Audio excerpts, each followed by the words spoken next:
Le second livre des rois, chapitre 18, la troisième année d'Osée, fils d'Éla, roi d'Israël, Ézéchias, fils d'Akaz, roi de Juda, régna. Il avait 25 ans lorsqu'il devint roi, et il régna 29 ans à Jérusalem. Sa mère s'appelait Abi, fille de Zacharie. Il fit ce qui est droit aux yeux de l'Éternel, entièrement comme avait fait David son père. Il fit disparaître les hauts lieux, brisa les statues, abattit les idoles, et mit en pièces le serpent d'airain que Moïse avait fait, car les enfants d'Israël avaient jusqu'alors brûlé des parfums devant lui. On l'appelait Néhushtan.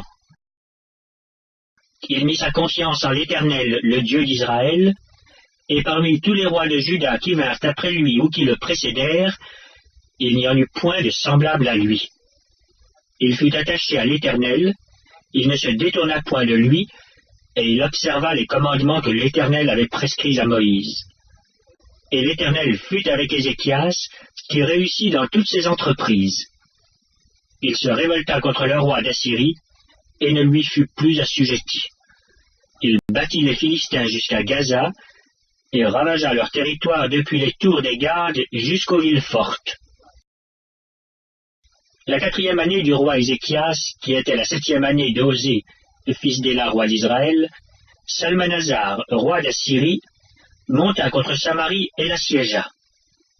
Il la prit au bout de 3 ans, la 6e année d'Ézéchias, qui était la 9e année d'Osée, roi d'Israël. Alors Samarie fut prise. Le roi d'Assyrie emmena Israël captif en Assyrie, et il les établit à Chala et sur le Chabor, fleuve de Gozan, et dans les villes des Mèdes, parce qu'ils n'avaient point écouté la voix de l'Éternel leur Dieu, et qu'ils avaient transgressé son alliance, parce qu'ils n'avaient ni écouté ni mis en pratique tout ce qu'avait ordonné Moïse, serviteur de l'Éternel.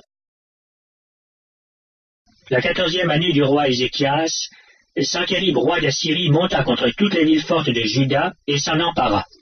Ézéchias, roi de Juda, envoya dire au roi d'Assyrie à Lachis, « J'ai commis une faute, éloigne-toi de moi. Ce que tu m'imposeras, je le supporterai. » Et le roi d'Assyrie imposa à Ézéchias, roi de Juda, 300 talents d'argent et 30 talents d'or. Ézéchias donna tout l'argent qui se trouvait dans la maison de l'Éternel et dans les trésors de la maison du roi. Ce fut alors qu'Ézéchias, roi de Juda, enleva, pour le livrer au roi d'Assyrie, les lames d'or dont il avait couvert les portes et les linteaux du temple de l'Éternel. Le roi d'Assyrie envoya de Lachis à Jérusalem vers le roi Ézéchias, Tartan, Rabsaris et Rabshaké avec une puissante armée. Ils montèrent et ils arrivèrent à Jérusalem. Lorsqu'ils furent montés et arrivés, ils s'arrêtèrent à l'aqueduc de l'étang supérieur, sur le chemin du champ du Foulon. Ils appelèrent le roi, et Eliakim, fils de Hilkija, chef de la maison du roi, se rendit auprès d'eux avec Shebna, le secrétaire, et Joach, fils d'Azaph, l'archiviste. Rabshaké leur dit, « Dites à Ézéchias, ainsi parle le grand roi, le roi d'Assyrie. Quelle est cette confiance sur laquelle tu t'appuies? Tu as dit, il faut pour la guerre de la prudence et de la force. Mais ce ne sont que des paroles en l'air. En qui donc as-tu placé ta confiance pour t'être révolté contre moi? Voici, tu l'as placé dans l'Égypte. Tu as pris pour soutien ce roseau cassé qui pénètre et perce la main de quiconque s'appuie dessus. Tel est Pharaon, roi d'Égypte, pour tous ceux qui se confient en lui. Peut-être me direz-vous, c'est en l'Éternel, notre Dieu, que nous nous confions. Mais n'est-ce pas lui dont Ézéchias a fait disparaître les hauts lieux et les autels en disant à Juda et à Jérusalem, vous vous prosternerez devant cet autel à Jérusalem? Maintenant, fais une convention avec mon maître, le roi d'Assyrie, et je te donnerai 2000 chevaux si tu peux fournir des cavaliers pour les monter. Comment repousserais-tu un seul chef d'entre les moindres serviteurs de mon maître? Tu mets ta confiance dans l'Égypte pour les chars et pour les cavaliers. D'ailleurs, est-ce sans la volonté de l'Éternel que je suis monté contre ce lieu pour le détruire? L'Éternel m'a dit, monte contre ce pays, et détruis-le. Eliakim, fils de Hilkija, Shebna et Joach dirent à Rabshakeh, parle à tes serviteurs en araméen, car nous le comprenons, et ne nous parle pas en langue judaïque, aux oreilles du peuple qui est sur la muraille.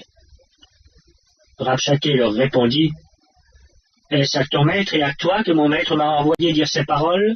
N'est-ce pas à ces hommes assis sur la muraille pour manger leurs excréments et pour boire leur urine avec vous? Alors Rabshakeh s'étant avancé, cria à haute voix en langue judaïque et dit, écoutez la parole du grand roi, du roi d'Assyrie. Ainsi parle le roi. Qu'Ézéchiel ne vous abuse point, car il ne pourra vous délivrer de ma main.